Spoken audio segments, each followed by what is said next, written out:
All right, we are back. We are back, episode 10 of the Built by Bailey's podcast. Evan Bailey, good afternoon. Top of the morning, top of the afternoon to you, sir. Well, I said good afternoon, so it's afternoon. That's okay. Cut me some slack, man. We are lower the bar for me. Yeah, we are running this podcast via Zoom. It's our first Zoom formatted podcast, so we're bear with us if I hit the wrong button, but we should be good to go here. It's pretty simple, even for the simple mind like me. So we should be rocking and rolling today. Super excited for our guest.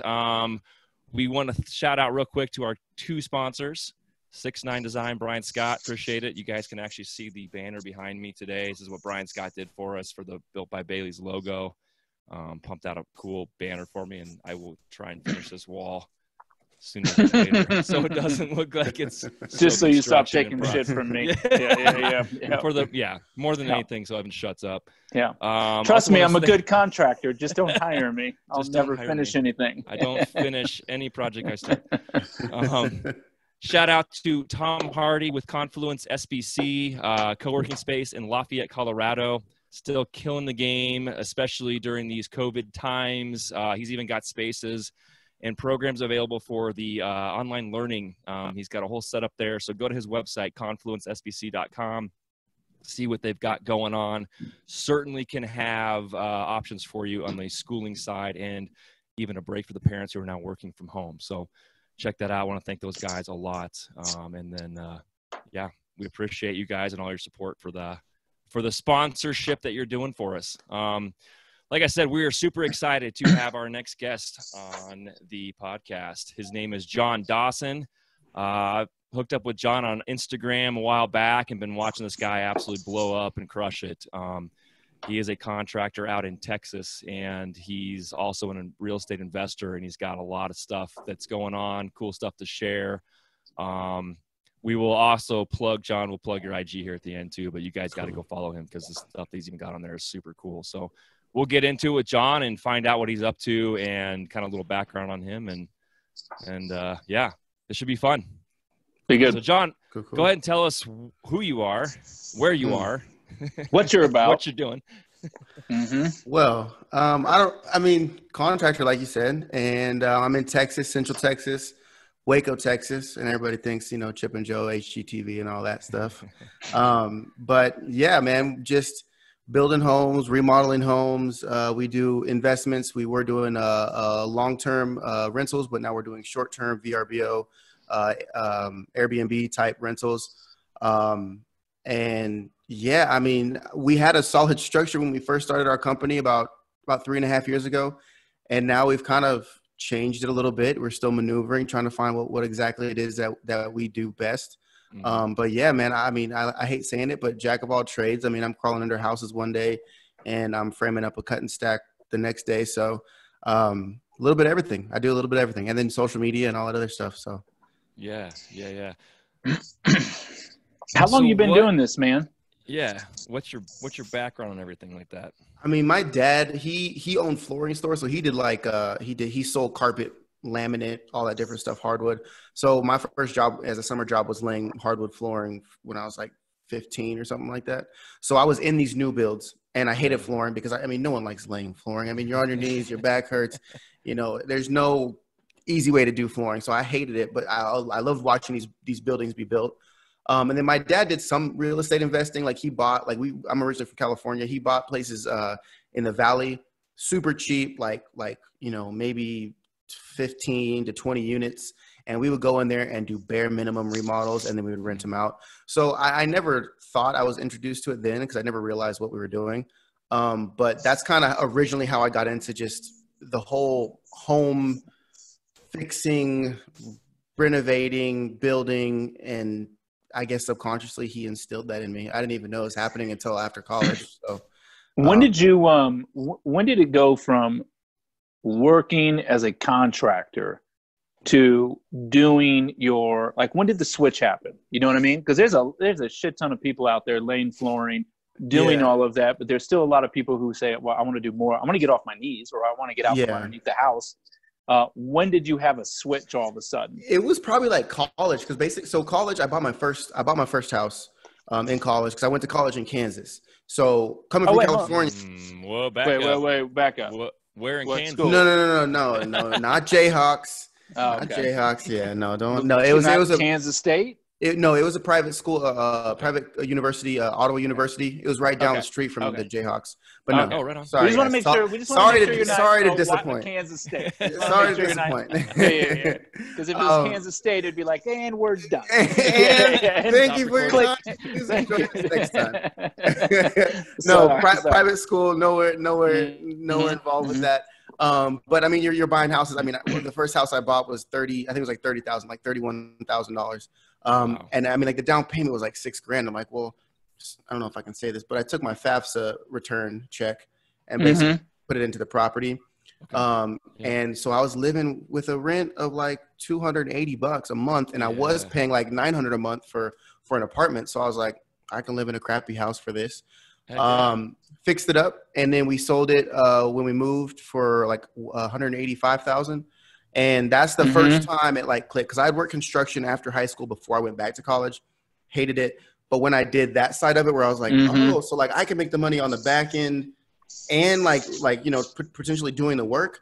I was like, well, let me start a construction company, do stuff for other people while I do stuff for myself. And that's kind of really when it clicked, like a business idea where I'm like, well, I'm going to go try to turn this into something, substantial rather than just me trying to afford my rent. Right. Yeah, because not everybody, somebody has to crawl under the house, right? Yeah. This is kind of like, this is kind of like the argument for everyone going to college. Well, somebody has to pick up the trash. Somebody has to change the hotel sheet. Somebody has to do this, right? But there are a group of people out there that say, I feel like I'm smart enough, or I'm willing to take the risk, and I just don't know what risk to take or how to take that risk. I don't know how to get started. And it's something Shane and I have covered quite a bit on this podcast, just talking about that, because Shane and I have done just a ton of different things, whether it's in this industry or whether it's restaurants or whether it was recording studios or consulting or whatever it was. But I think it's always, anytime we have guests on, especially with someone like you who is, I mean, how old are you? 28. I mean, Jesus, really? Shame. Yeah. Jeez, I'm just feeling old. Yeah. I feel like I tried to take a basketball goal down the other day, like with the sledgehammer, and I think I tore my tricep. It's just like, it's like, you remember 28, Shane? But no, dude. So I think it's always so important when we have someone like you on the podcast, just to kind of, even if it's that 5-minute snippet of this is when it clicked, this is how I did it, right? Whether it was successful or not. I think it's just so critical for any listener to hear, because there's not really a way to do it. But more that you get to hear those stories, it's just like, all right, well, that one sounds similar to mine. So, I mean, so since you started doing that, right, was it pretty much at that point you were like, all right, I'm going to do another one? I mean, I'm so interested in that turn from where you are now to kind of how that went. I mean, the hard thing was, so I went to school for football, right? And that's where a lot of things, and I've talked to a lot of kids about this, is when you're a football player and you're on scholarship, you get stuck in this mindset of like, well, I'm going to go pro, or I'm going to be a personal trainer, or I'm going to be a coach, or you have all these different jobs that kind of, bunny trail off of this, play sports.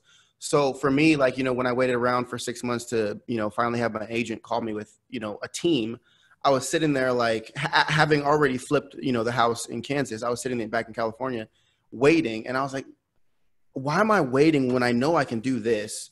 And then I started playing out like, if I get a sprained ankle and I get dropped from minicamp, all these different things, to where I was like, you know what, I'm tired of putting my fate in everyone else's hands. The worst case scenario is I jump on another one and I completely fail, and I'm sitting around waiting for 6 months anyway. So a lot of people, before they jump into it, they want to do all this extensive research. And during those 6 months, all I was doing was research. I was reading audiobook or listening to audiobooks. I was watching YouTube videos. I was reading books. I was watching pretty much anything I could get my hands on how to do real estate, legitimately, getting my CPAs in line, getting all the structure like planned out. And finally, I'm like, why not just do this instead? Like, I mean, you look at all these people who have built, generational wealth, real estate's plugged in somewhere. Right. So Yep. I'm like, screw this. Mm-hmm. If I play football Mm-hmm. for a year, I'm probably going to put my money into real estate even at the end of it anyway. Right. So I just dove into it and basically said, look, whatever I'm doing now, sitting here completely broke isn't working. So at least I could fail at something, learn, and still be sitting here broke with experience rather than just sitting here broke for no reason. So Right. I think the biggest thing is just realizing like what is really there. I had it easy because I didn't have that, 9-to-5 job that was paying all my bills already. I didn't have that family that was fully dependent on my income solely. So I kind of did have it easy in the sense of I could afford to fail pretty hard and it wouldn't really affect me. So that was kind of the blessing in disguise there. Mm-hmm. Yeah. Yeah. It's, Evan and I, we cut our teeth in the same, we kind of had that same feeling when we started out, flipping homes. It was kind of like the first one, ironically, the first one got us on TV, but we lost our ass on it. Right. Mm-hmm. And it was one of those, like, you have to chalk it up to, well, if we were to go back to school to learn more of this part of the business, then we would have had to pay, if we were going to school, we were paying tuition somewhere. Right. Well, we slap that chunk of change down to that was kind of our tuition that we had to pay to kind of learn. And we did learn a lot on that one, both of us coming from different backgrounds. I'm a real estate agent as well. So nice. I kind of brought that construction and real estate together. Evan's, I would say Evan, formally. This will be fun. No, go ahead. Yeah. No, yeah. Go ahead. This will be fun. Let me mold you real quick. Go for it. I'll just sit back. Evan, okay, sounds if good. they had a degree in silver tonguing, this dude should have a PhD. Like right. He is a fantastic business person, but because of his way that he relates to people, he literally can sell anything to you anytime he wants. And it's going to sound like a good idea, right? Yeah. But we'd always joke, like, you got to use your powers for good, not evil. That's right. You got to be careful. You got to be really careful. And I think because of the skill sets we brought together, it was just like this really perfect marriage. We thought from day one, look what's happening. We're going to kill it. This is perfect. And you go through it, the TV company calls you, we want to film it, all this stuff. And at the end, womp, womp, womp, this shit falls out and we end up losing our ass on it. Yeah. So we're like, well, do we do it? Do we do it again? Yeah. And the thing is, it's back on the horse. Yeah. Right. You really think about not necessarily, and we talked about this before, Shane, it's not really knowing what to do. It's doing enough that eventually you know what not to do. Exactly. Right. I know not to do this again. Right. So if we just start stockpiling this information on what not to do, every time you try something again, it's just like you're whittling down, and this, like, the propensity to hit this target gets higher and higher each time because you're just avoiding the mistakes. And eventually you do it. I think that's huge too. Cause there was, I mean, like I said, I researched for quite a while, maybe not as long as some, but there's things that you'll never learn reading. I mean, like, everybody says book smart, street smart. Real estate investing is something that there's so many scenarios that can be thrown at you. I mean, purely just on the construction side and unforeseens. But then you got to go on the management side, the contractor side, the money side, the bank side, the market side, the real estate selling side. There's so many different things that can go wrong or go right that no matter how much research and studying you do, you're never going to feel prepared. I mean, I talk about this all the time with a lot of friends of, people get really scared when they're about to get married. And they're like, why am I so scared? Like, I've known this person forever. It's like, because you've never been married before. You've heard about it. You've talked about it. It's something that you've never done before. And until you do it, you're going to have, you can't play out every scenario. So real estate investing is one of those things where you need to do your due diligence and research. But I mean, at some point, like, the hardest part, but the most important part is just diving into something. And like you guys said, I did the same thing with my first one. I was like, if nothing else, this is going to be my tuition, my hands-on internship to flip a house. And if it fails, it's literally the same price as me going to some school. So as long as you approach it that way, you know what I mean? Exactly. As long as you look at it that way and say, listen, if I make no money here, if I break even, or I make a little bit, or not as much as I thought, or I lose my ass, right? It's like, okay, well, that doesn't mean you don't do it, right? That just means that you need to sit down, take a look at your mess for a little bit, figure out what went wrong, figure out how you could try it differently the next time, and then you tried it again. And as long as you're willing to go back and take a look at the mess and pick it apart a little bit and spend some time kind of intellectualizing the process, then man, you're well on your way, right? Yeah. Now it just becomes almost like this process of attrition. How long will you do this until all of a sudden it works, right? How much money do you have to do this? How much money do you have? How much you are on the can street. you borrow, Yeah. right? Yeah. You better learn fast because people won't give you money that right. long. That's right. In a way, it's like a weed out class, though. I mean, you kind of think about it the same way as school. If you keep talking about that, is a lot of people can get into it. They have at least the willingness to try it once, right? But if they get burned, most of those people are like, "Pool, that was too much. It's like I can't Psych handle it. My 101. stomach hurts," and they're gone. So that because it hurts no matter how much. It's not something that like we're talking about it like you just gotta go back and look at your mistakes. But in that moment, we can all attest to the fact it's. I mean, you sit at home at night just being like maybe I'm not cut out for this, and it's one of those things where it sucks, but it's. If you're willing to learn from your mistakes, if you're humble enough to be like, there's a lot to be learned here and I'm excited about the learning. Cause I mean, when you're in the trades, when you're in what we do, I feel like the path to learning is almost more exciting, at least for me, than the actual success. Like every time I do something, every time I do a build or I know Shane's seen me on Instagram. Like I had to frame up these hip valleys or these valley rafters that I'd never done before. And they were super long, like 2x12s. And I had no idea how to do it. And everyone's like, hang in there. And I'm like, no, I'm saying I don't know how. And I'm excited. Like, don't quit, John. Yeah. Like, don't quit. I'm like, no. Like you're taking this wrong. Like I'm super stoked to be doing this. Cause as soon as I walk away, I know I'm going to have this value and this information. So if you have that mindset of like, no challenge is too much because you're going to walk away with so much outside of money, then that money doesn't hurt so bad when you lose it. Right. If you know what I mean. Right. Yeah. No, it's so hard though, because Shane, you're like that. I mean, I'm not as much. I'm like what? That. Do we want to take a beating? like the weed out class. People come work for you and you weed them out. No. What I mean is the excitement to learn.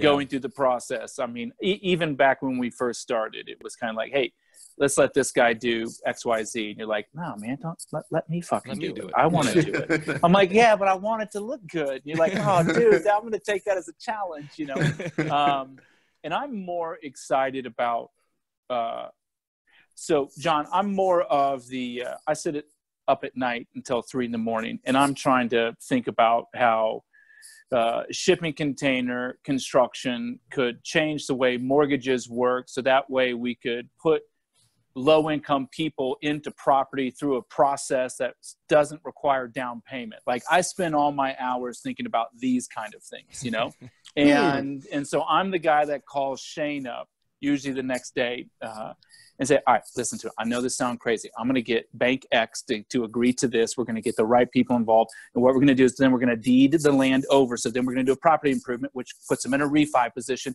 And then and he's just like, whoa.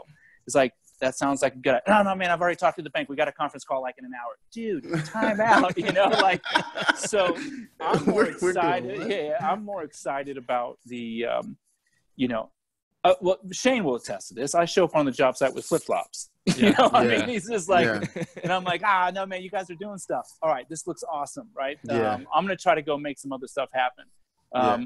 And that's the thing that kind of gets me going about this. But that's where Shane and I, we took a 4-year hiatus because we went the wrong direction. We ended up, we had Bailey Custom Homes the way we used to have it. And then, make sure this is still going there. Come back.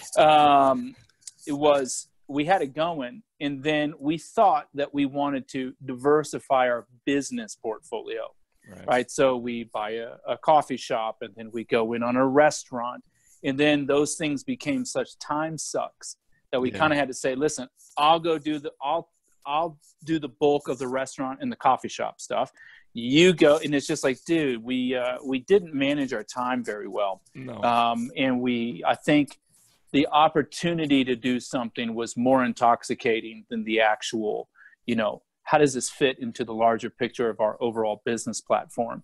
And that really, then it became, how do we unpack this with as little damage as possible? Right? How do we get back out of the restaurant? And the restaurant's packed. right? Yeah. It's just like, but it's not making us money yet, even though it's packed. And it's like, man, now we got to get back out of all of these things. And, and it's such a fragile stage at that point that if one thing went wrong, then the house of cards would come tumbling down. And it's exactly what happened. Yeah. We ended up losing our investors money for the housing, for the real estate stuff. And it was like, holy shit, man, we got to start from scratch. But now we got this restaurant, we got this coffee shop, and, we got all these other things going on. So we needed to hit the reset button. And that reset button, Shane, what do you say, 4 years? Yeah, I was trying to think of damn near 4 years.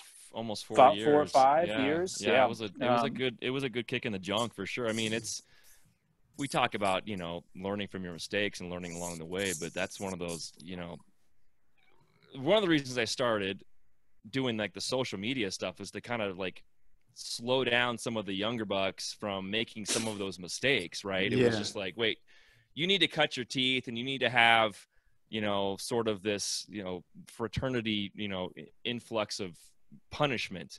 But at the same time, there's like, you don't need to do that. Like, that was just stupid. Yeah. When our egos, I think, started to kind of inflate a little bit, you get real cocky when you get real good at something. Yeah. And you can get complacent with it. And I think some of that was kind of like, I can take on more. I can take on more. Why not? We can do all of this. And some of that needs to be kind of, curtailed a little bit. And, especially saying, I want to show people there's a right way to hustle. And then there's a wrong way to kind of go out there and do some of that stuff. And not everybody should have to go through some of that. Cause Evan and I were both literally almost like we talked about shitting in buckets at a point. Like we made all this money and where did it go? It was like, holy shit, what do we do? Yeah. I can attest to that. Yeah. Because I honestly, as of right now, this very moment, I'm kind of in that situation because I started Dawson Co. Homes, or first I started Dawson Co. Renovation. We did the first Airbnb that we did in Texas, crushed it. I mean, just amazing. I mean, bringing in tons of money. We're like, that's great. We're going to do another one. And then we dive into another one and it was just a complete, like we basically just put everything back into it. And then things went wrong and we're like, oh crap, like we did too much. And then we had 3 other construction jobs going. We only had 1 crew. So I bit off all this stuff thinking that I wanted to be this, this real estate investor, this Airbnb owner, build this empire. But I'm also going to be doing custom builds and custom remodels for all my other clients. Mm-hmm. And so I dove in on all this stuff. And then callbacks weren't happening as quick as I should have been doing them. Mm-hmm. And I started just trying to panic. So I sat down, called all the people, and then I wouldn't talk to them for like a week. And I'm like, this is not going well. And it was basically this thing where it's like, well, you want to have your next big thing in the works before the last thing stops. Mm-hmm. Right. But you can't do that and neglect the thing that you haven't quite finished yet, because then you're jumping onto the and so you have this unfinished train of projects and opportunity because, like you said, people want to hustle. That like everybody knows from my Instagram, I love to hustle. I love to be out working. I'm working every single day. But like you said, there's a smart way to do it, and then there's a detrimental way to do it. Mm-hmm. And we just kind of figured that out the last probably, I can't believe we're almost done with 2020. So the last Thank year, God. I know, right? Jesus Christ. Let me out. Get me out of here. I'm done. Yep. But for the last year, we've been kind of revamping. We've been stepping back. We've been doing more of our own work, our own Airbnbs, and focusing on what our real game plan is, like you said, what's really going to be our structure moving forward. So I can attest, it hits you quick. Everything's hunky-dory, and then you look back and you're like, I just blew it. And like, it's crazy. Yeah. Shane and I were just talking about this the other day. I always look for similarities and things. I say this all the time to people. I really feel like there are Which would make you a good options trader, by the way. Yeah. Yes, I know you want me to do that because my background's banking, by the way. Too, okay. I kind of assumed. So it's like I think there's actually 10 universal problems, and they just end up manifesting themselves. No matter what it is, whether it's business or personal or environmental, there's probably like 10 actual problems. I don't know what they are. I'm still been trying to figure this out. They just manifest differently everywhere, right? Well, one of the things that in business-wise that I see, it always seems to be the death sentence, to me at least, is when you don't do one thing really well, right? And then you try to do other things. Like fast food's a good example of this. Like Raising Cane's chicken, right? I was telling Shane this other day, you go to a Raising Cane's chicken and all they have on their menu is chicken fingers. That's it. You can't get a salad. You can't get nothing. They do chicken fingers really well. They won't even give you ketchup. You're like, hey, can I get ketchup? You can get our Raising Cane sauce. I know, but can I get some ketchup? No, we don't do ketchup. No, Really? what do you mean you don't do ketchup? They only do that. And there's a line around the building, right? And I'm watching like Chick-fil-A grow and do all their franchising and stuff. And I really feel like they're making this is just my opinion, by the way, but I feel like they're making a critical mistake where they built that brand on a few things, certain ideology, really good chicken sandwiches, and that's what they do, right? The whole beginning marketing platform was, the cow, we don't even do beef, right? It's just like, we just do chicken and we do it amazing, right? And with good service, built around a certain ideology, and it was packed. It was easy to franchise. But now they're doing breakfast. Now they're adding all these different menu items. And you're like, whoa, dude. Which the breakfast, by the way, is not that good. I'll just I have a Chick-fil-A down the street. The breakfast is not that good. That's exactly my point, though. That's what I'm saying. Like, don't even get in the breakfast game. You do this. You own this market so well, right, that you don't start watering it down. Don't start complicating things. Don't start overextending yourself. It's like, if you're a restaurant, this is like always my advice to someone at the restaurant. If you're going to open up a restaurant, tell me 2 things that you do really, really well. The rest, everything else, fuck it. Like, don't even worry about it. If you do biscuits, then do biscuits, man. Make biscuit sandwiches, biscuit burgers, biscuit, and everything is biscuits. And then just crush the biscuits, and it's the same thing. It's like, there's so much similarity in what you're saying where you guys got when you're all of a sudden doing the VRBOs and Airbnbs. You try to pick up other stuff, and I'm going to try to do this stuff. Shane and I got caught in that same trap. It's like, well, let's start doing all this stuff, and pretty soon what you did really well starts to suffer. It takes longer. You become over budget. You make compromises that you never would have made just because you need something completed. And it's like everything starts watering down. And it's like, how do you take something that you do really, really well and then scale it? And at that point, when it's so functional that you get your time back and you have all the capital, now look at putting your capital into something else. That's where I feel like people get crushed. Right? It really is. I'm kind of going, I've, like, the Airbnbs is something that we're making great money off of, and it's simple, and we have our structure, right? And like you said, is getting that well-oiled machine going to where you now have it so honed in and perfected that your time is now back in your own hands. That's right. And then you can start going out and doing other stuff. Then you can do something. That's right. Yeah. So it's a trap. Exactly, people get crushed, man. Yeah. They get a little bit of momentum. They get going a little bit, and they say, let's do more, right? And then the gusto, the entrepreneur in that person comes out. But it's like almost at the wrong time, right? Yeah. It's like, it's always at the wrong time. It's always every time. Which is part of the definition of an entrepreneur, like fire, ready, aim. It's like, which is a little bit me too. Yeah.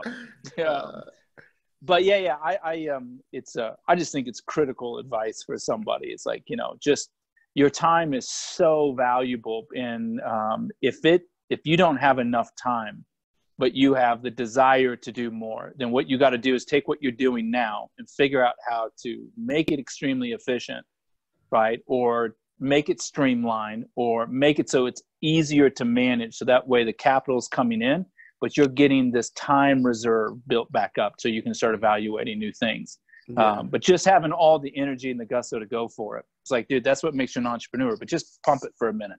Right. And having a infrastructure is huge, because that's something I'm still working on, because I've been that guy is, if you want it done right, you do it yourself. That's not scalable in any way. No matter what you can do, you can't scale. I'm everywhere, because no one has the eyes that I have. No one has the attention to detail that I have. So I just assume that it's easier for me to do it myself the entire time. But you really have to, and it's going to take you more time, and it's probably going to take you more money, but you have to invest in someone who is going to be your second half, that's going to be the one that goes and starts doing things. Because not only do you create a helper, you create someone that can create another helper down the road. And that's something where I messed up, where I was like, well, it's fine. I can still handle 4 projects myself. And then you have a great 5th one come in, and then your wheels start wiggling, and the whole thing pops off. And then you're sitting there one man with some guys that are just crew members, and you have no one to put your wheels back on, and it's a dangerous place to be. I can speak from experience. Yeah, I've done the same thing, man. I'm still the same way. I mean, I even do that, like trying to teach my kids some of this stuff.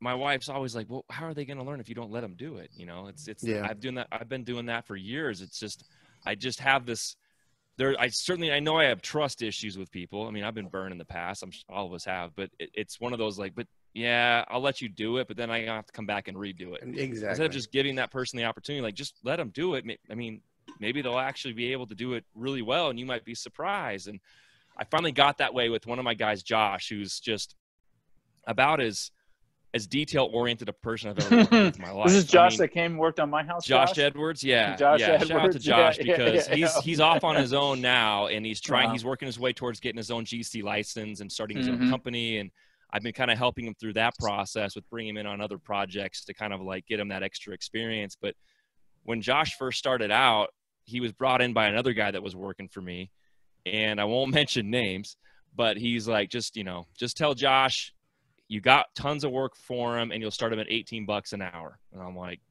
sounds like that guy that's kind of got a little experience, but he's going to need to be brought along. That's okay. Younger guy. He came in and he just, whatever I told him to do, he'd do it. He didn't complain, nothing. I'm like, yeah, I need to get that backroom shop backed. And then we got to bring the lumber in. He's like, cool. Not having any idea Josh's background. He literally been working in this field since he was like 9 years old. His dad was a GC. Never told me one time, his background, or he didn't brag about his skills, nothing. And then there come to a couple jobs and I'm like, God, man, I gotta get this done, but I don't have the time to go set the tile myself. So I got to call, one of my tile setters, and they were booked. And, one day finally I was like, I know how to set tile. And I was like, yeah, man. Shop vac guy. I don't want to, you've been everyone knows well how to here. set tile. Yeah. Everyone can set tile. Exactly. Yeah, I was like, yeah. But dude, I don't have the time to be here with you, helping you through it. He's like, no, that's one of my skills is setting tile. I've been sending you into the shop vac. Dude, I swear to God, the first thing I remember saying to him was like, listen, man, if I let you do this part of the job and it comes out phenomenal, I'm going to be pissed. One, because we didn't have a conversation early enough about what other things you can do. And two, I've been paying you $18 an hour and you're running around just shop vac and sweeping and hauling lumber when I could have had you here doing all this shit I didn't have time to do. Right. Yeah. So I was like, he's like, just turn me loose on it, please. Exactly. So I turned him loose on it, and he's a phenomenal tile setter. Phenomenal. Yeah. Oh yeah.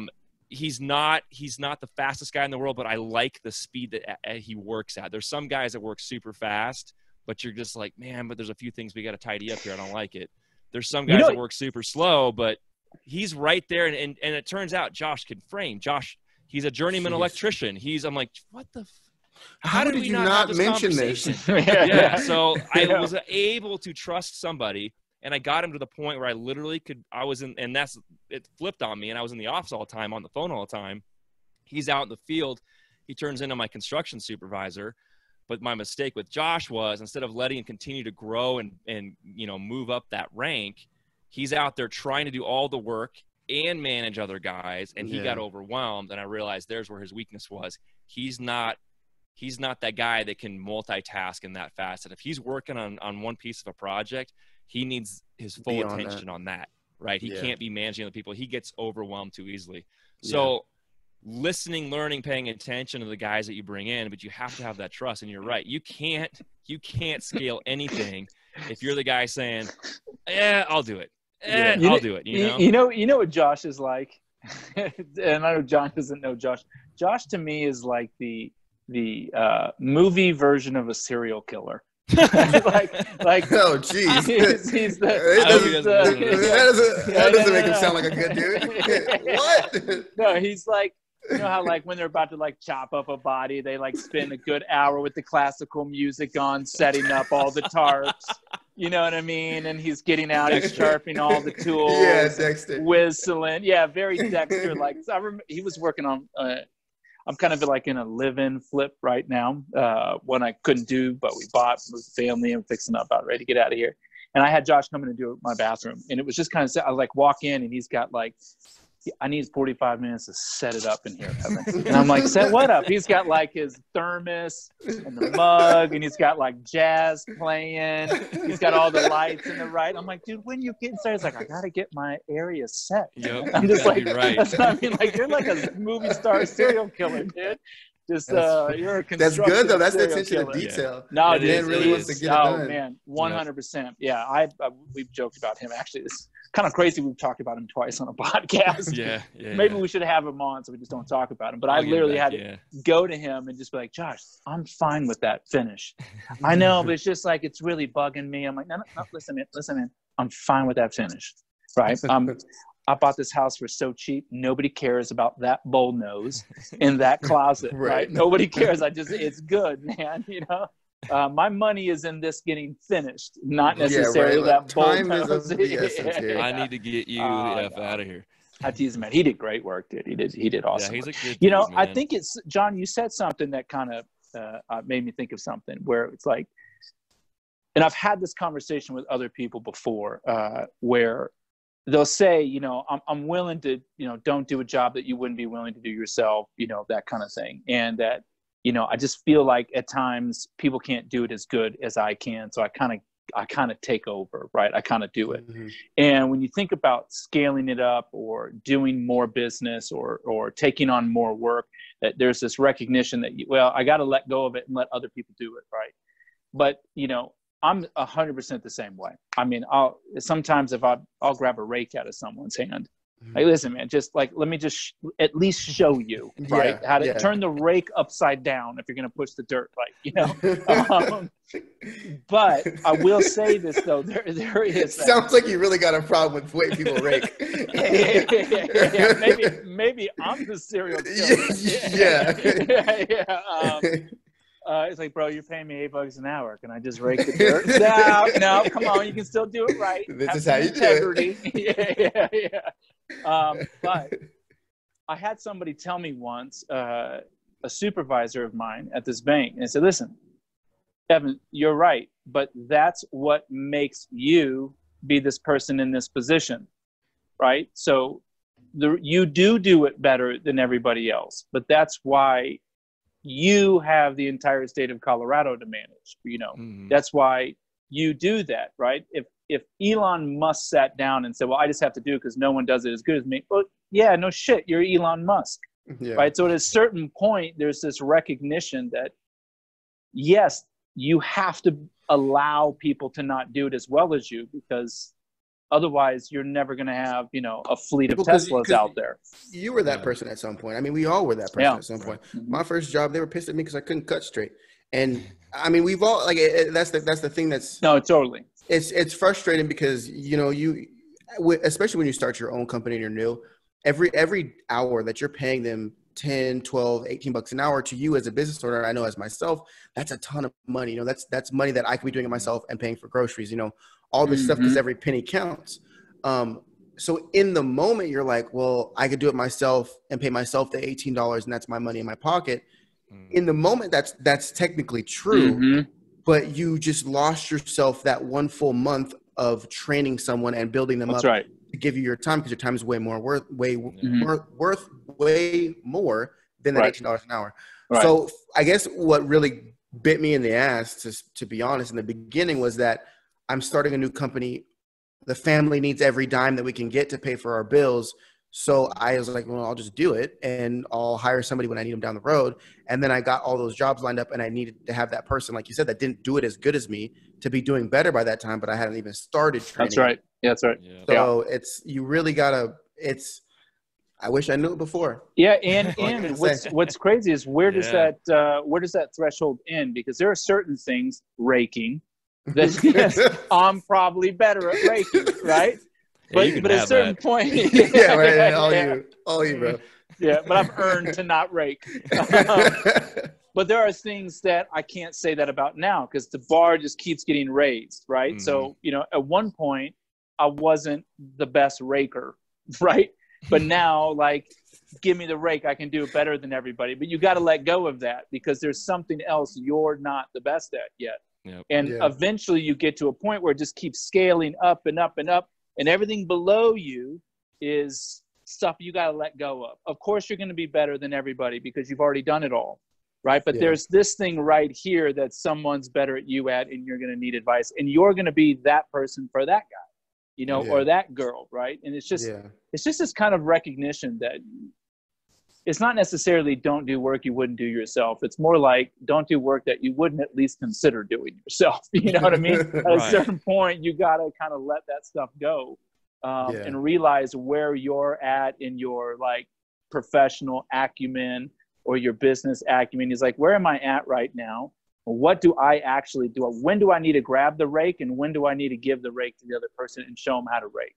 You know what I mean? Hard. And you make it sound so simple, but that is hard. That is a hard thing to do. That's the biggest step. You get to a point where you're elite in your skill set. You're elite at running your business. You can walk into a job in whatever it is, in whatever industry, and you're going to crush it. But the problem is you can't continue to scale and crush it and make more money if you're the only guy doing it. And that's where I see a lot of guys in this industry especially fail, is they try and hold on to that one-man shop mentality with a helper who's never really learning. I mean, my first boss was like that. He never let me do shit. I mean, I worked for like 3 years. Get the tools out of the truck. Set me up. I don't even know what I like. He's all telling me to do this and this, and I'm like, all I know how to do is rake and move dirt. Like, what do you want me to do, man? You haven't trained me to do anything for 3 years. Like, what do you want me to do? That next step is the biggest one. Is you go from having all those skill sets to now you got to be an educator, and that's a really, really hard job. And on that's your where dime, a lot of guys fail. On your dime, you are paying to and train on your name. Somebody. You're paying. You're the professor. Exactly. Exactly. And that's the hardest part is learning. Now you got to learn a new skill set, and that's becoming an educator.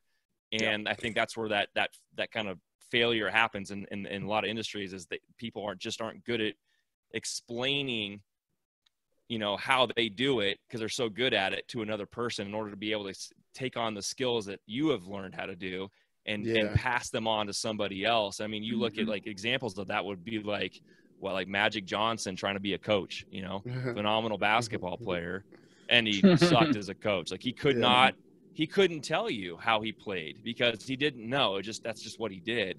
But the guys that were successful at that or are successful at that, I think about like someone like, Gary Vee, who's comes out and he worked his way through all these things and basically taught himself how to build businesses and make money. And now all he's doing out there is teaching people how to do it, right? Just that's saying all he three does things now. over and over and over and over. Oh, same damn three things over and over again, making another buttload of money, right? But it's like it seems so simple to us because we've run down that same road with him.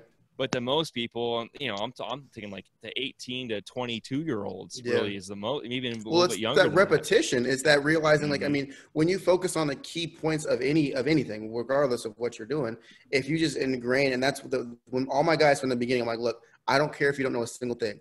I need hustle. If you can give me hustle, if you don't give me talk back, and I had a kid that worked for me for, probably about a year. And I said, I don't care what your skill sets are. I just want, if I ask you to do something, go do it. If you don't know, ask questions. That's it. Like, I don't care. And I think human nature, when you're in a job like that, you don't want to ask questions because you feel like you're not worth your salt or whatever. But I'm like, look, man, I need you to, and he just time and time again, he wouldn't ask questions. I would say, hey, go do this. He wouldn't ask me questions because it's not, I told him it wasn't my job to teach him without me knowing I didn't know. Like, hey, I need you to go caulk these battens, make them look good. I come back at the end of the day, he's done like 4 of them. I'm like, did you not know how to do it? He's like, well, I thought, and I'm like, just ask. So it's one of those things where I should have taught, but I don't like over teaching because I don't like demeaning anybody and assuming you don't know how to do basic tasks. But it was my fault for assuming that someone would know how to do that. So it's just this real thing because I've also had other guys where I've taught them stuff. They're like, yeah, I know how to do it. And some of them do, and some of them don't. So it's been really difficult. And I'm going to be honest, I'm still working through it. I have guys that are already skilled that are easier for me to kind of roll with. But starting from scratch, it's hard because you don't want to overtrain. You don't want to demean. You don't want them to, hate you because you treat them like they're a toddler. But then you also don't want to give too much freedom to where you get nothing done and then you just get frustrated with them. And then it's like, well, why are you even here? And some of those you're just going to fail at. I mean, because you don't want to micromanage, but you're also responsible for the overall project or the overall concept or the overall finished product. It is Yeah. ultimately your name on the product. You put it into your portfolio, or you put it on your Instagram or whatever it is. And so, but yeah, there's just this weird balance that has to happen where you're doing the right things more often than doing the wrong things. And whether that is, maybe I should just let the guy rake, or maybe I should show him how to rake. Well, that might just depend on the guy. You know what I mean? Or what does it really matter? Right? What can I let go of? Is this a battle I want to fight? Is this really where I should be spending my time when the cabinets are getting set? Should I be out there worrying about the guy raking the yard we're just going to put sod in? Figuring out where your battle is, or where your opportunity is. Yeah, it's tough, man. Hey, let me ask you, talk about what you're doing with the Airbnb and the VRBO rental. Are you building? No. Are you flipping to then just have rental property? So we're buying. So it's basically, it would basically be like a long-term rental investment where you basically, we buy like, we have actually, our house is on the same lot as an Airbnb. We're actually finishing up right now. And it's an old 40s home. We just buy it. We remodel it with a little bit different intention in mind, so we can save a little money on the remodel. And then we just put it up on VRBO. We keep it. We refinance, so it's kind of like a BRRRR strategy, sort of. Mm-hmm. We refinance, and then we basically take that and we do another one. So especially where I'm at, and this is one of the big reasons I chose this place, it's a massive, surprisingly, it's a massive destination area. So we're getting, anywhere from 60 to 80,000 people traveling here a week. To Waco? Serious. That's what I said. I was Is it just because these numbers are wrong? But no, it's real. It's real, and I don't get it. And I could not. It's Magnolia. There's a BSR water park where they have like the U.S. Olympic surf team come out and train out here. There's just a lot of stuff. It's right in between Dallas. Oh, it's a college town. Yeah, college town. A lot of football games. A lot of doctors. A lot of doctors conferences happen here. So it's just a huge destination for travelers, for short-term rentals, especially because the hotels, it's a smaller town. The hotels, they're starting to get built up, but there's not a ton of them. As well as when people come here, usually they'll come here for something else like Baylor or something else, but they're going to visit Magnolia. So they want to have an experience. They don't want to have a hotel room. So by creating these houses that we do, that's why we design them differently. We put more into them with character and craftsmanship than we would if you were just flipping a house to get market value for. So people are coming in and they're paying anywhere from $200 to $500 a night for a house that, we purchased for, I think, well, the most expensive one we've done is the one that's here, which is, I think we got it for $160, and we're putting about 20,000 into it. Yeah, that's crazy. That's actually where you're at now in Waco. That makes so much more sense. Like here, we could buy a house for $500,000 in Denver, and we would have to put $150 into it, but we might be able to sell it for $950,000. Yeah, right? That is a huge gamble. Roll the dice to say before we start, we're gonna shake the dice out for $500,000. But see, that's kind of what we backed off volume of here, because it's the same. It's the same here. It's obviously a lot lower price point, but it's the same here. Houses are selling for more. Like this house shouldn't have sold for 180 or one. We bought two. I think it was like 180 something. It shouldn't have sold for that. It should have sold for 120, 130. Right. But due to the hype and the growth that Waco area is having, old houses are selling for more, and newer houses or remodeled houses are kind of hovering around the same point. So your profit margin has really shrunk to the point where we were thinking about flipping. We're like, well, like you said, we're flipping. We're doing all this with a margin of maybe like 60, 75,000. And that's if market maintains and just barely grows. And I'm like, if anything goes down, like if we were in the middle of it and during COVID, it wouldn't have been feasible to accomplish. But the Airbnb is guaranteed travel. Even during COVID, it was still, one of our Airbnbs in town was still bringing in like $3,300 a month. Right. And I'm like, this it's foolproof. And then by the time that the Airbnb, if it ever falls off, we're going to have so much equity and so much, so much growth in the market by then that we'll be able to literally sell that, make our profit, and go on about our way. Yeah. Right. Yeah. And that's that's exactly what I was going to say is like, you know, if you can go in, because $300 a night is $300 a night. You know what I mean? Yeah. Because you're switching into a different revenue stream. So it's not like buy property, put money into it, sell property. This is like buy property, bring in rental income, which can be constant. So if you can buy something for $150 and still charge $300 a night, you know, that's what makes it difficult here in Denver. It's like, well, you got to buy something for $500,000 and it's $300 a night. You're like, oh shit, man. You know, so when I'm thinking of like Texas and Waco and even like Kansas or a lot of, you know, it probably is great. This will keep me up tonight thinking about this. There probably are markets where you can say you could really figure out the right set of variables where you can say, all right, population, destinations. We already found it. Don't come to Waco. It's mine. Okay. No. But it's like, all right, so college town, check. All right, has to have big conferences, check. Maybe Fortune 500, check. It has to have this, check. Certain population, but housing values have to stay under this. And you could just say, all right, turns out Lincoln, Nebraska. All right, let's go look at buying some property in Lincoln, Nebraska, and turning those into VRBOs. You know what I mean? You say that. That's exactly what we did. Because when I went from college in Kansas back to California, and then I was like, what am I going to do? Like, where are we going to go live? Because I didn't like California. I didn't like how expensive it was. I was out of college. I had no money. So that's exactly. I made a list. I'm like, so for investment properties, what is going to be the safest bet in every, you know, for flipping? So say we flip, the market crashes, college town, guaranteed rent, no matter what. Yep. So what companies are there? Like, you know, where I was in Kansas, that Amazon distribution center came in right before we sold our house. Like amazing. So I was looking at, okay, what areas, like we were talking about Tennessee, Kentucky, there's other areas that we were looking into to see like, where do we have the safest bet regardless of what happens? Right. And we weren't even coming out here to do Airbnbs. We were kind of more flipping. And that was kind of our mindset. It's like, we want to flip, we want to have houses flip by the end of this next year. And then we saw this Airbnb market and we just played it out. Just like you said, we have all these reasons that people are going to come here.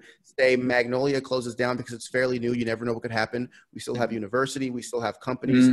It's still major growth. We have all these top golfs and all these things being built here, as well as it's a major hub between Dallas and Austin. So it's like, we played it out in that exact same way that like you just said, where it's like, well, say we're flipping, we have this option. Say we're not flipping and we're doing Airbnbs or rentals. If it all crashes, we still have sale value or resale value because of all the growth that's been happening around us during this time. So it's really calculating the exact path you want to take and making sure that the ones that you aren't going to take are still options if your number one falls. And this is what makes this stuff so interesting to me, right? Because 25 minutes ago, I'm saying, you know, just do one thing really, really well, right? Which I still agree with. But if you're listening to this podcast now and you're like, oh, you know, that makes a lot of sense. Why don't I go buy a property for, you know, and then rent it out for $300? I'll put 30 grand into it, make it really nice, put it up on Airbnb or VRBO, right? Well, yeah, if you're in an area that can support that model, but if you're in California right now, it wouldn't make a lot of sense to go in and buy something for $750,000 and then rent it out. You're going to have like a 75% rental rate to make your money back, you know? So that may not be what you do there. And I think like Shane and I were just talking about this here in Denver, where the housing market is so insane. I mean, literally, if you're not the first people in the first 15 minutes, you're pretty much out on anything that comes on the market. So that tells me it's like, all right, well, then we need to do new construction, but we needed to do it in a way that is different, right? And I can still go buy a lot for 200 grand and I can put something on there or 150 grand and we can build something and be 340,000, but then we'll get to capture that market, right? Instead of having to go buy something that's overpriced, that's already dilapidated, strip it down, put more money into it in the hope that we didn't price ourselves out of the neighborhood or price ourselves out of the market. So maybe new construction in a really hot market is the way to go. It's really tough, man, but it's just it's. And yeah, you can. There could be multiple. There could be 5 great options for one area. It's not like 100%. One option is going to be that's the option for that area. I mean, you might have 3, 4, 5 different ones that are like, okay, this area supports all of these. That's great. It all comes down to just legitimately looking at, and I look at a lot of the history, because that history of the growth usually predicts exactly what's going to happen. And I mean, that's why Texas won for us. I mean, you can see the migration to Texas right now. It's huge. Yeah. So I mean, somebody just moved. Joe Rogan. Joe Rogan just moved to Texas. Yeah, it was like Austin or something. Huh. Yeah. He was like, I'm done. I'm done with California. I'm out. I mean, it sucks. It really does. Like, I was in California. I mean, and I was like, I wanted to buy land. I wanted to have acreage. I wanted to have trucks. I wanted to have, all these different things. And I'm like, I can't even buy an empty lot with like a weed on it because like it's like $300,000, and then I got to build a house and pay $80,000 before I can even break ground.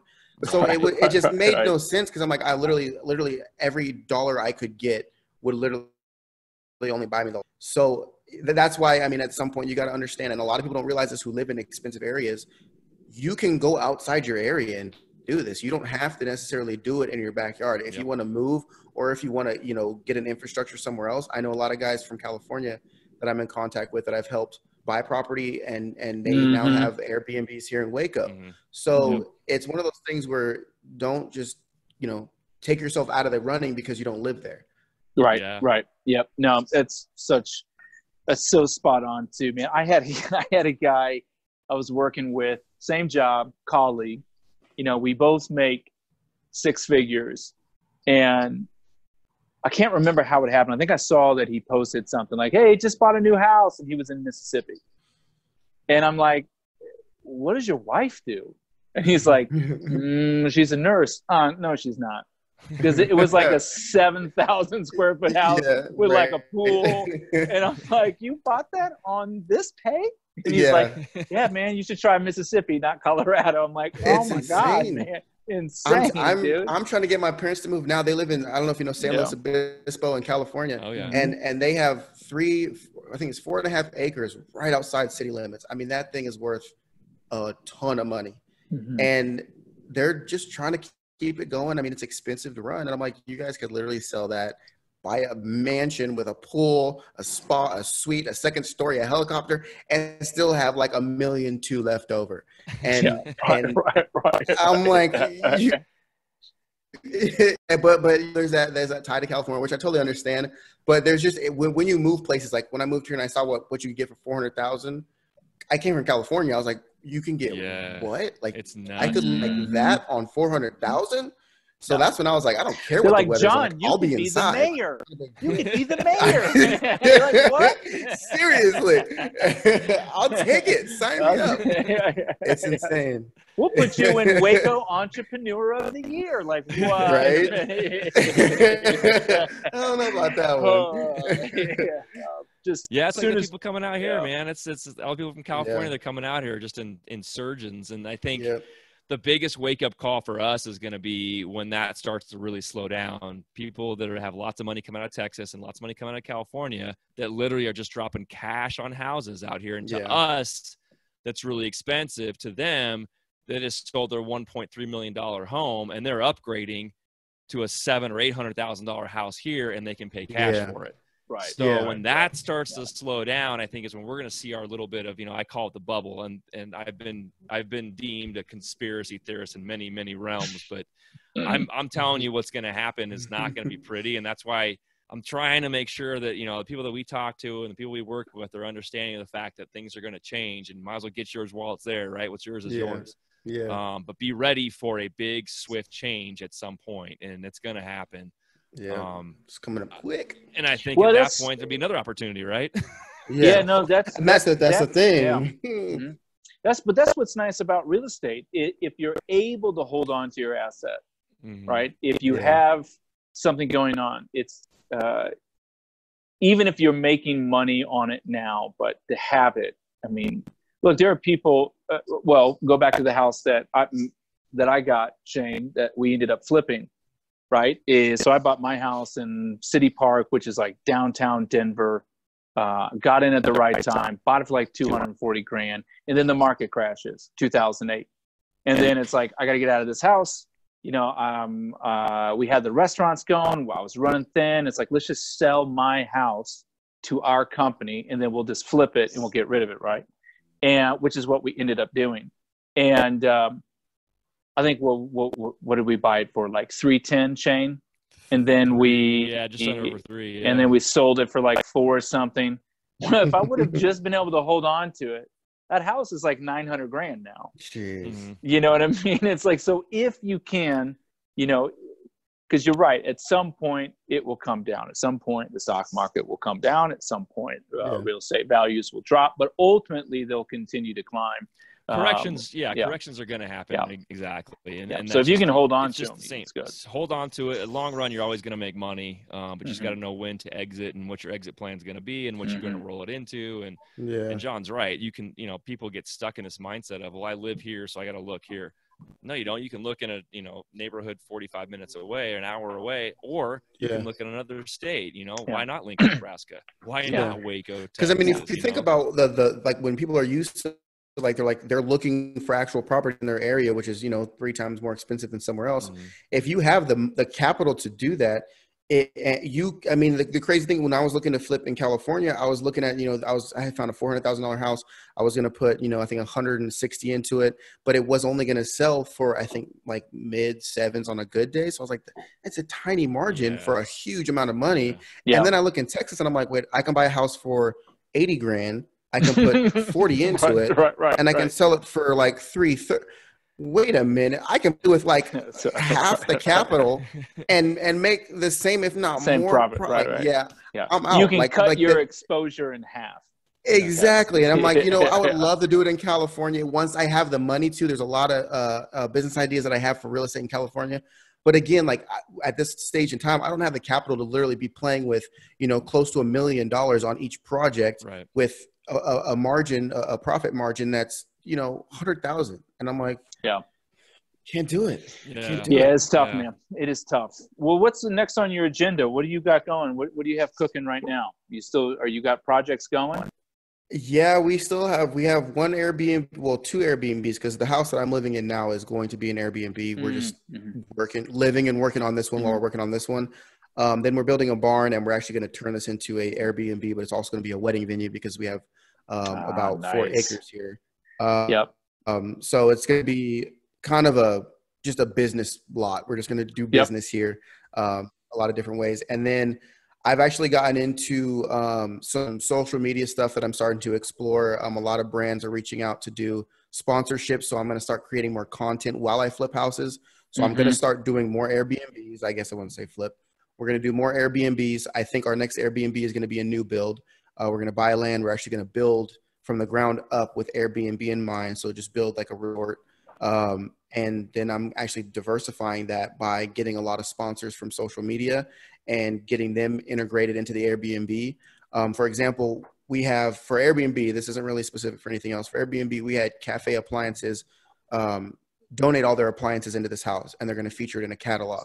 And that alone sparks interest from people all across the United States saying this is a cafe line house. They're already coming to Waco, and now we just so now we're on the mindset of we're going to continue doing Airbnbs, but I'm coming at it with a different marketing strategy of becoming a brand. So we have Dawson Co Homes, we have the Dawson House, which is there in downtown Waco, and then these are going to be I think it's the Dawson Ranch is going to be out here.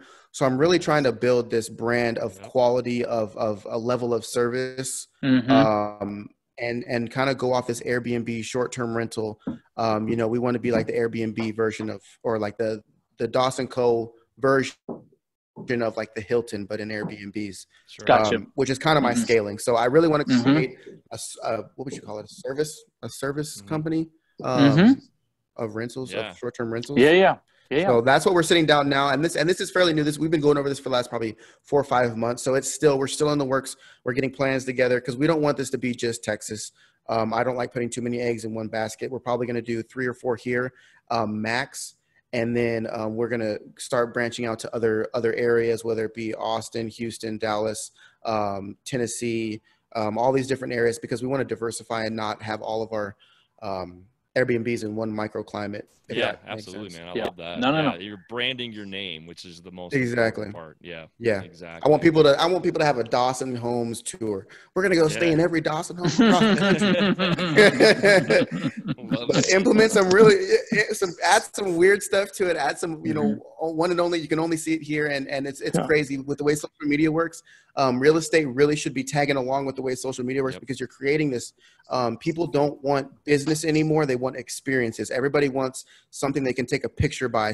Everybody wants to brag on social media. Right. Social media has become the new reality. We almost live more on that than we do in real life. So if you can create a brand where people want to take that picture at that place that everyone says is that cool, and that's your place, everyone's coming. Magnolia's crushed it with that. So it's that's kind of my goal and my direction.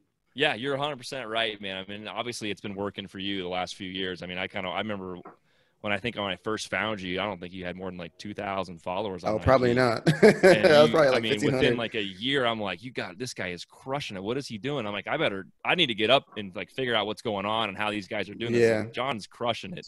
So good for you, man. It's super fun. It's been fun to watch this progress over the last couple of years for sure. And keep it going, because that's the thing I've been harping on with some of these kids that I'm helping out, and I call them kids in their early 20s.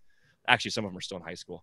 But they're huge go-getters, they're hustlers, and they understand social media. Obviously, they grew up with that. So a lot of people they have this still kind of this misnomer, and Evan included, not, like, well, I don't know. But the thing is, I've gotten more leads in the last 6 months for different kinds of projects, real estate, construction, whatever it is, off of social media. People are calling me saying, hey, I saw your last video. Hey, I saw your Instagram post. I used to get I used to pride myself on not marketing anything, and it was just word of mouth, right? Now it's all about someone's like, well, you should just go see him on whatever, social media platform, fill in the blank kind of thing. And they go and they call me immediately. And you're right. As soon as they see it on that side, like, oh, he did so-and-so project and he was on TV for it or whatever. I want to go talk to him. You don't even need credentials, sadly, at this point. I rarely get asked. I rarely get asked. I have people. Know it's Jon Dawson. Yeah, exactly. They came from California. They came from Venice, and they're just like, yeah, we're buying a $400,000 house. We're going to put about $200,000 into it. And I'm like, sounds great. If you ever want someone to look at it and, give you some numbers, let me know. And they didn't even show up here. Like, yeah, so like, can you get it done for us? I'm like, literally, like, they gave me the job before I even gave them a number. And I was like, but like, you want to shop around? Yeah. But anyway, people see your personality. They see what you do, and they're just like, they feel like you. That's why I say you sell a personality, not a product. People, if they see you on social media talking about things that are intricate, talking about the attention to detail, talking about how this wasn't done just right and it bothers you, they're like, well, he's going to have that same mindset with my property, or he's going to have that same, mentality when it comes to the investment property that he's doing or whatever. People take that more than you trying to sell, I'm the best option for you. So you see, we're going to get it done. We have this, and this, and this. Then they're like, well, now you're trying to earn my business. Whereas the way I have it set up now, and every single job we did last year, except for one of them, was through social media, through Instagram specifically, actually. And it just comes down to being like, look, I'm going to take the exact same care that I took of all these other projects that you see on my Instagram. Yours is going to be the next one in line. It's going to be the same thing. And it's saying, it's weird. Like, it's like, I don't, like, they're my friends and they're giving me jobs, even though I don't know them. I don't know. It's weird. But that's how that's how I don't know how to say this. It's like, you're right. People react that way because of it. Evan used to harp on, like, we're transparent. We're the transparent builders. If you got a question, we're going to answer it. You're going to get the answer. Maybe you don't like the answer, but we're going to be transparent with you. And that's what it is. It's that window into your life. And people just accept that as like very, very trustworthy, because they're watching you, not knowing they're watching you, and you not knowing they're watching them. And they're like, well, if this guy can, talk about this and this, and he's obviously knowledgeable about it, then why would we not go with him? It's just like, I mean, they're basically able to interview you, whatever way that is, without even having to meet you. And it's, the more it's being that fly on the wall and seeing what they think you might not want them to see, but like, and these people, like I had messages from like, oh, I've been following you for about a year now, and I love your work, and we just bought a house, and I'm just like, Like they know me, like they feel like Yeah. I've never heard of them, but they know me. They've seen my stories. They see how active I am on that. And it's just, it's not we want to see what your price is. It's like, we want you to do it. Like I have people that, I mean, lined up for 2021, which I wish I didn't. I'm thinking about that now, like crap. And they're just like, when they hit me up, what I think is the beginning of this year, they're like, yeah, we want you to do it. And I'm like, well, I haven't given you a price. Like, we don't care. We see what you do on Instagram. We know you're honest. We just want you to do it. And it's great, but you also have to maintain that level of professionalism the entire way through. Because I've also, on the flip side, done the same thing where I had these friends from Instagram where I did a house for them, and then their sister comes in and they want to do a house, and I don't get everything perfectly in line because it's a friend of a friend that's, you know, whatever. And then I don't get that one document signed. And then they screw me because I kind of got comfortable with the whole friendship thing. And that's another thing. So it's like, it's friendship, but it also needs to maintain that perfect professionalism along the way. That's the key with that, is understanding that, they may know you through social media, but you don't really know them. Yeah, you're still vetting them the same way, and you still have to, like you said, be professional and be careful and make everything by the book. Yeah, they may be serial killers. Family, so they could be serial killers. They could be serial killers. Could be Dexter. Is that a coffee pot? Yeah. That's a smart brew. No, let me ask you. You said that people call you and say, "Hey, listen, I want you to do a house." Are they saying to you that they want you to help find them a house, you buy it, you renovate it, and then sell it to them? Or are they buying it and hiring you to then renovate it? They do both. I don't have my real estate license. I'm actually in the process of getting it. I have one more class left. But they usually are like, hey, like, can you find a house? We want to remodel. We want this. And they want me to do that. And I'm like, I only do the remodel side. So I'll put them in contact with my real estate agent. And then he finds it for him. And then I just saw thousands of dollars going out the window. And I was like, I should probably get my real estate license. So I'm currently doing that because I don't know Everybody if I'll hear ever that. use it. Please listen to that comment. Yeah, right. It's crazy. So, I mean, I'm getting it. I don't think that's the avenue I want to take. But even then, I like I said, like, I love learning. I love having credentials. Regardless of, I mean, if I buy or sell 4 houses of my own, I mean, I've already made every dime back that I put into the class. So it's something I'm just going to get. But I do have, I mean, my reach on Instagram it's pretty broad. Even when I had only a few followers, it was all across the country. And so many people were moving here. So many people wanted investment properties here. I mean, probably 40, 50, 60 grand in commissions that I just handed out to other people through 4 or 5 people that asked me.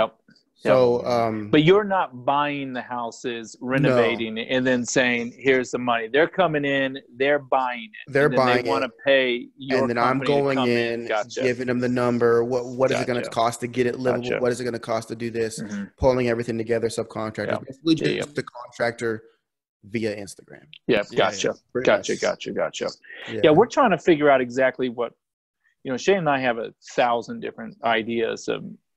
Or I shouldn't even say ideas. We're weighing what opportunity I think that we want to go through. Wouldn't you think that's a better way to say it, Shane? Yeah. I think it's kind of like pick the opportunities that work the best right now. Shane and I already know that we can find property, evaluate it correctly, buy it, and sell it. But we're trying to figure out, is that what we want to do, or do we want to look? I'm interested on the VRBO and Airbnb stuff, because that is one thing that Shane and I have been talking about, is saying, hey, listen, let's, Denver, of course, there's a lot of people that come to Denver, but one of the opportunities we think happens in Denver is people wanting to get the fuck out of Denver for a day or two, right? Yeah. When you only got 45 minutes and you're like in God's country up in the mountains, right? It's just like and the lots and land actually get substantially cheaper. You can drive 45 minutes, be on 3 acres, and be on the side of a mountain, and then you can go hunt for a day. You can go fish for a day. You can, if it's winter, you can go snowmobiling for a day. It's like, what we should be doing potentially is doing new construction VRBO, but just owning this 45-minute hour outside of Denver market where you just want to get out for a weekend. You want to get out for a couple days. We've been talking, this little quick getaway thing. And because it's just getting so congested here, but you still can get out.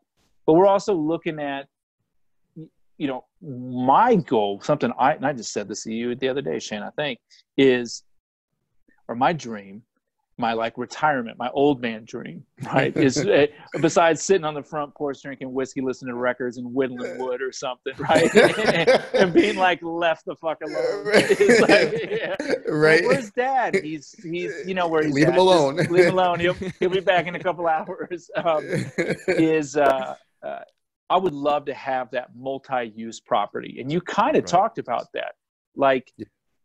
I got 15, 20, 30 acres, that kind of thing, right? We have some of these places. So we're going to take this, we're going to rent it out for, we're going to rent it out for the yoga retreat. This is going to be for a business. This is going to be for corporate training. And over here is a wedding. And I can imagine nothing better than getting up and getting on my quad and just pulling some little trailer full of wood somewhere because I got to fix a fence post. You know what I mean? Like, what are you doing? It's like, that's my day today. I'm going to go rake. That's all I got to do. I'm going to go rake. I'm going to go upside rake. down when you're pushing the dirt. But like that multi-use business property kind of is something I'm super We actually have one right about. across the street from us. It's called Gathering Oaks. They have this big main house and they have a pool with it. And the main house is like $750 a night. They have a wedding venue, kind of, but it's kind of only for like friends and family of the property owners. But then they have a bunch of little outhouses. That's not the right word. Outbuildings that are like little bunk rooms, but they're like kind of cute. Like oh, you put a horseshoe on the wall. Like, yay.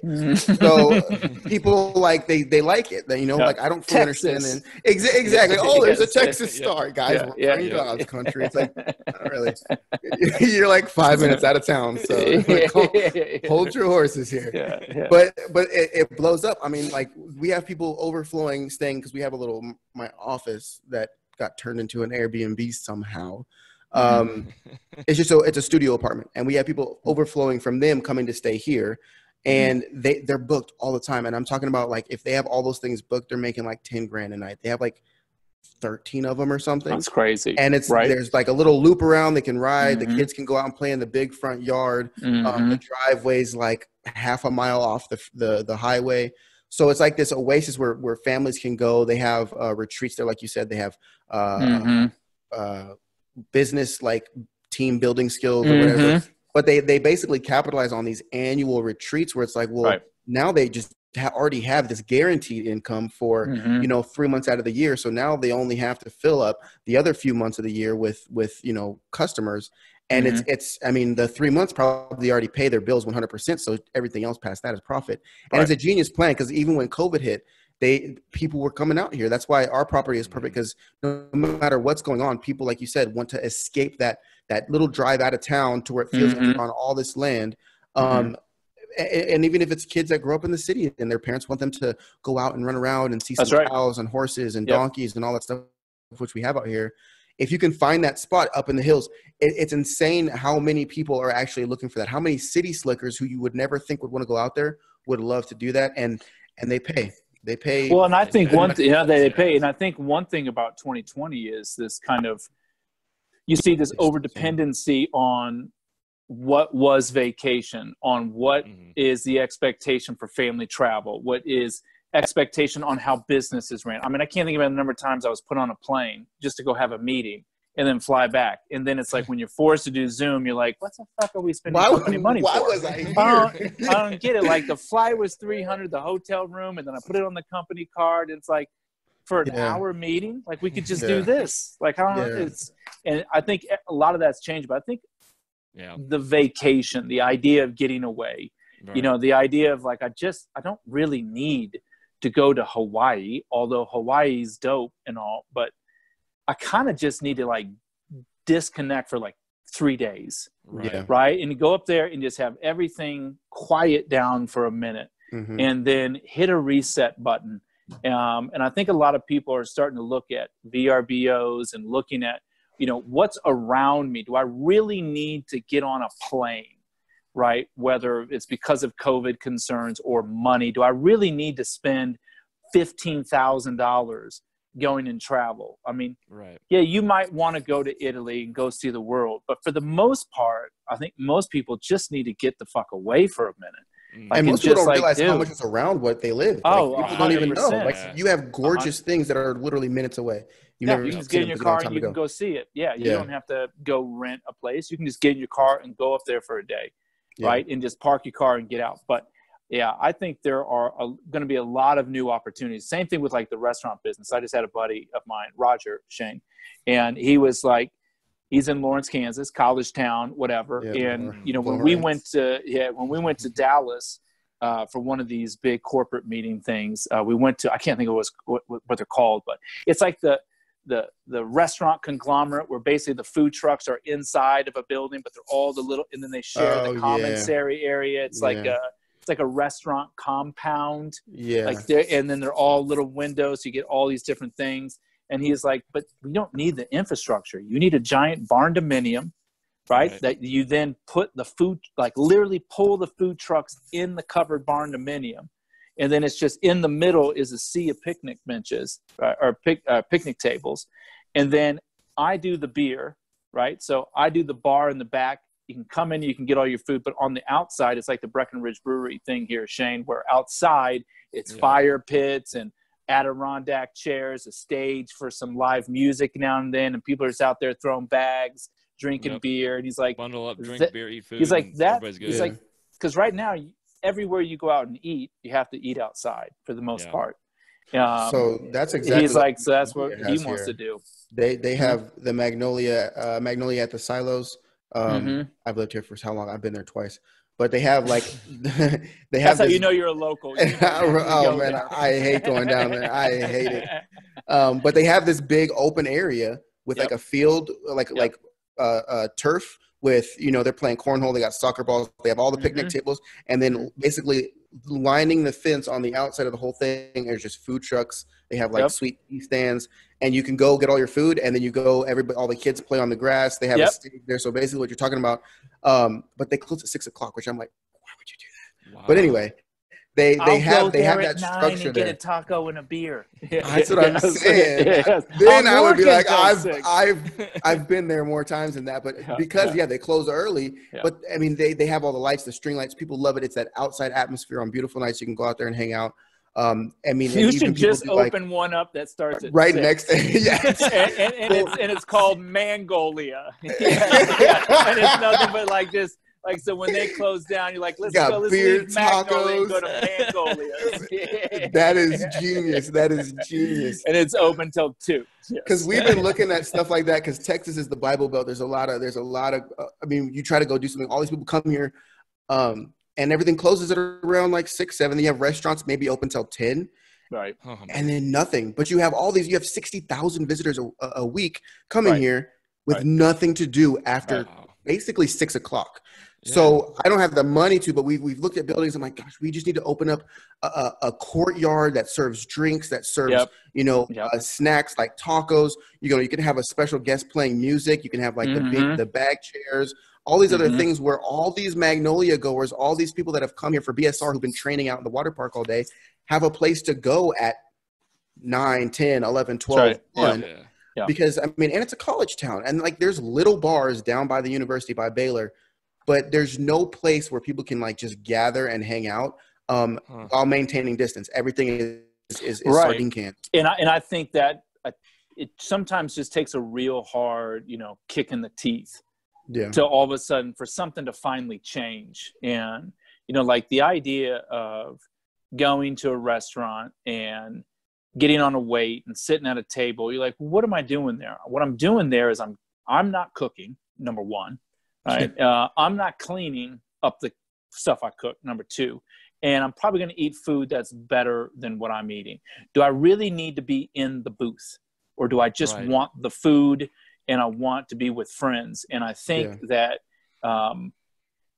thinking that you had to do that inside of an actual physical structure that costs an immense amount of money to run and operate.